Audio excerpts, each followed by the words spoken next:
I have a dream that one day this nation will rise up and live out the true meaning of its creed.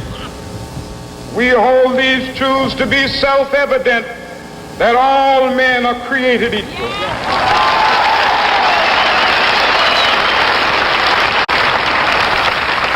I have a dream that one day on the red hills of Georgia, sons of former slaves and the sons of former slave owners will be able to sit down together at the table of brotherhood. I have a dream that one day, even the state of Mississippi, a state sweltering with the heat of injustice, sweltering with the heat of oppression, will be transformed into an oasis of freedom and justice. I have a dream. My 4 little children will one day live in a nation where they will not be judged by the color of their skin, but by the content of their character. I have a dream today.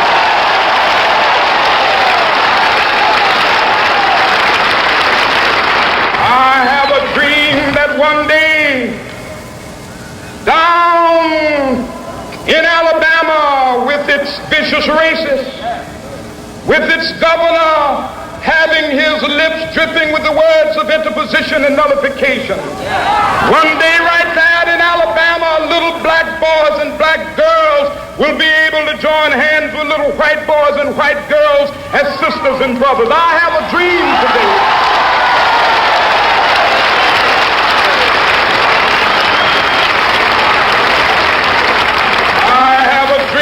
One day every valley shall be exalted, and every hill and mountain shall be made low. The rough places will be made plain, and the crooked places will be made straight, and the glory of the Lord shall be revealed, and all flesh shall see it together.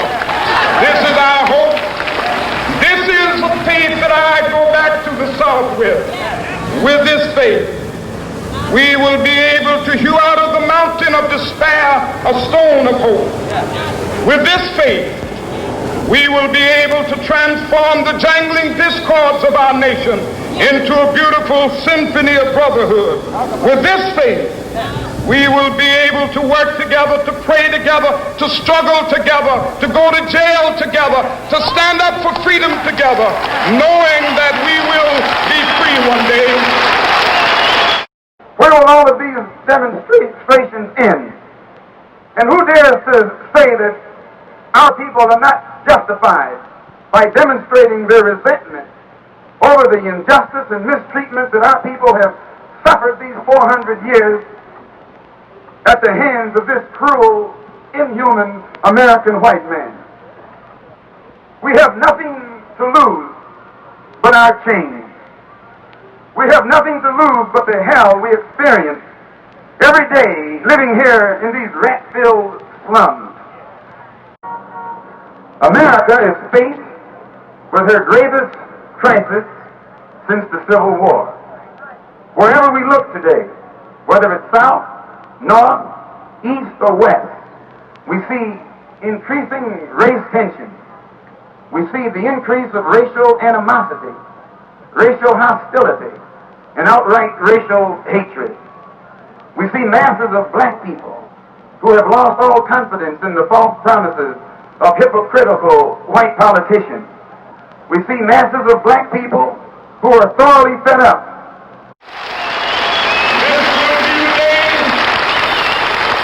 This will be the day when all of God's children will be able to sing with new meaning, "My country, tears of thee. Sweet land of liberty, of thee I sing. Land where my fathers died, land of the pilgrim's pride. From every mountainside, let freedom ring." And if America is to be a great nation, this must become true. And so let freedom ring. From the prodigious hilltops of New Hampshire, let freedom ring.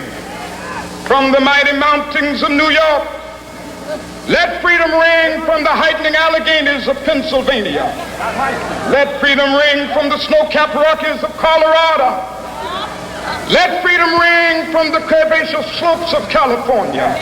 But not only that, let freedom ring from Stone Mountain of Georgia.